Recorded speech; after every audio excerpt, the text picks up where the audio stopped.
اعوذ باللہ من الشیطان الرجیم بسم اللہ الرحمن الرحیم۔ حضرت عیسیٰ علیہ السلام کے حواریوں نے یہ عرض کیا کہ اے عیسیٰ بن مریم، کیا آپ کا رب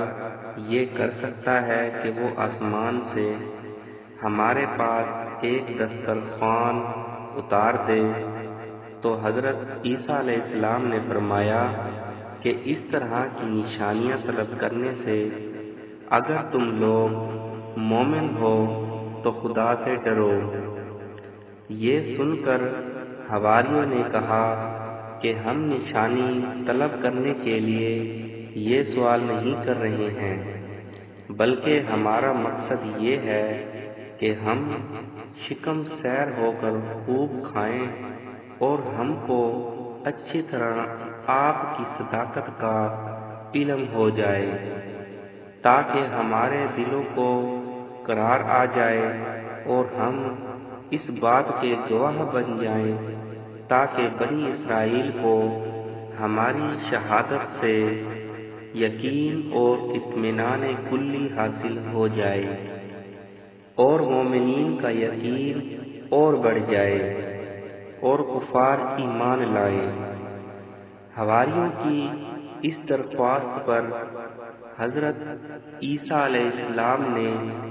بارگاہ خداوندی میں اس طرح دعا مانگی: اے رب ہمارے، ہم پر آسمان سے ایک دسترخوان اتار کہ وہ ہمارے لیے عید ہو، ہمارے اگلے پچھلوں کی اور تیری طرف سے نشانی، اور ہمیں رزق دے، اور تو سب سے بہتر روزی دینے والا ہے۔ حضرت عیسیٰ علیہ السلام کی دعا پر اللہ تعالیٰ نے فرمایا کہ دسترخوان تو اتار دوں گا، لیکن اس کے بعد بنی اسرائیل میں سے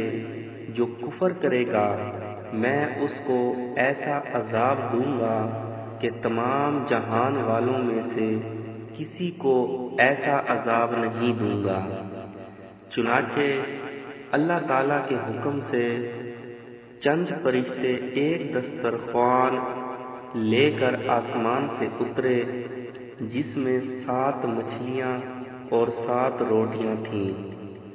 حضرت ابن عباس رضی اللہ عنہ سے روایت ہے کہ فرشتے دسترخوان میں روٹی اور گوشت لے کر آسمان سے زمین پر نازل ہوئے، اور بعض روایتوں میں یہ بھی آیا ہے کہ تلی ہوئی ایک بہت بڑی مچھلی تھی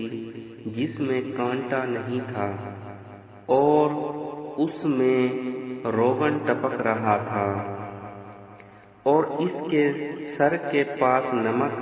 اور دم کے پاس سرکہ تھا، اور اس کے ارد گرد قسم قسم کی سبزیاں تھیں اور 5 روٹیاں تھیں۔ ایک روٹی کے اوپر روغن زیتون، دوسری پر شہد، تیسری پر گھی، چوتھی پر پنیر، 5ویں پر گوشت کی بوٹیاں تھیں۔ دسترخوان کے ان سامانوں کو دیکھ کر حضرت عیسیٰ علیہ السلام کے ایک حواری شمعون نے کہا، جو تمام حواریوں کا سردار تھا، کہ اے روح اللہ، یہ دسترخوان دنیا کے کھانوں میں سے ہے یا آخرت کے؟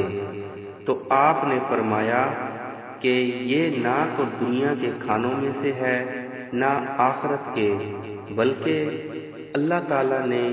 اپنی قدرت کاملہ سے تمہارے لیے اس کھانے کو ابھی ابھی ایجاد فرما کر بھیجا ہے۔ پھر حضرت عیسیٰ علیہ السلام نے بنی اسرائیل کو حکم دیا کہ خوب شکم سیر ہو کر کھاؤ، اور خبردار اس میں کسی قسم کی خیانت نہ کرنا، اور کل کے لیے ذخیرہ بنا کر نہ رکھنا۔ مگر بنی اسرائیل نے اس میں خیانت بھی کر ڈالی اور کل کے لیے ذخیرہ بنا کر بھی رکھ لیا۔ اس نافرمانی کی وجہ سے اللہ تعالیٰ کا ان لوگوں پر یہ عذاب آیا کہ یہ لوگ رات کو سوئے تو اچھے خاصے تھے، مگر صبح کو اٹھے تو مسخ ہو کر کچھ خنزیر اور کچھ بندر بن گئے۔ پھر حضرت عیسیٰ علیہ السلام نے ان لوگوں کی موت کے لیے دعا مانگی تو تیسرے دن یہ لوگ مر کر دنیا سے نیست و نابود ہو گئے، اور کسی کو یہ بھی نہیں معلوم ہوا کہ ان کی لاشوں کو زمین نگل گئی یا اللہ نے ان کو کیا کر دیا۔ اللہ تعالیٰ نے اس عجیب اور عظیم الشان واقعہ کا تذکرہ قرآن مجید کی سورہ مائدہ میں فرمایا ہے، اور اسی واقعہ کی وجہ سے اس سورہ کا نام مائدہ رکھا گیا۔ مائدہ دسترخوان کو کہتے ہیں۔ ترجمہ: عیسیٰ بن مریم نے عرض کی، اے اللہ، اے رب ہمارے، ہم پر آسمان سے ایک خوان اتار کہ وہ ہمارے لیے عید ہو، ہمارے اگلے پچھلوں کی اور تیری طرف سے نشانی، اور ہمیں رزق دے، اور تو سب سے بہتر روزی دینے والا ہے۔ اللہ نے فرمایا کہ میں اسے تم پر اتارتا ہوں، پھر اب جو تم میں کفر کرے گا تو بے شک میں اسے وہ عذاب دوں گا کہ سارے جہان میں کسی پر نہ کروں گا۔ اس واقعہ سے ہم سب کو بہت سی عبرتیں اور نصیحتیں ملتی ہیں، جن میں سے یہ دو سبق تو بہت ہی واضح ہیں۔ ایک، حضرات انبیاء علیہ السلام کی مخالفت اور نافرمانی کتنا خوفناک جرم عظیم ہے۔ دیکھ لو کہ بنی اسرائیل نے جب اپنے نبی علیہ السلام کی مخالفت اور نافرمانی کرتے ہوئے آسمانی دسترخوان میں خیانت کی اور کل کے لیے ذخیرہ بنا کر رکھ لیا تو عذاب الہی نے ان کو خنزیر بندر بنا کر دنیا سے اس طرح نیست و نابود کر دیا کہ ان کی قبروں کا نشان بھی باقی نہ رہا۔ جو لوگ اللہ و رسول کی امانتوں میں خیانت کرتے ہیں، انہیں اس ہولناک عذاب سے عبرت حاصل کرنی چاہیے اور توبہ کر لینی چاہیے۔ دو، حضرت عیسیٰ علیہ السلام کی دعا میں یہ جملہ کہ جس دن دسترخوان نازل ہوگا وہ دن ہمارے اگلوں اور پچھلوں کے لیے عید کا دن ہوگا، اس سے یہ سبق ملتا ہے کہ جس دن قدرت خداوندی کا کوئی خاص نشان ظاہر ہو، اس دن خوشی منانا اور مسرت و شادمانی کا اظہار کر کے عید منانا، یہ حضرت عیسیٰ علیہ السلام کی مقدس سنت ہے۔ حضور انور صلی اللہ علیہ وآلہ وسلم کی ولادت بسعادت کی رات اور اس کا دن یقیناً خداوند قدوس کے ایک نشان اعظم کے ظہور کی رات اور دن ہے، لہذا میلاد النبی صلی اللہ علیہ وآلہ وسلم کی خوشی منانا اور اس تاریخ کو عید میلاد کہنا یقیناً قرآن مجید کی تعلیم کے عین مطابق ہے۔ خوشی منانا،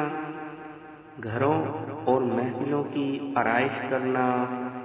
اچھے اچھے پکوان پکا کر خود بھی کھانا اور دوسروں کو کھلانا، یہی سب عید کی نشانیاں اور عید منانے کے طریقے ہیں،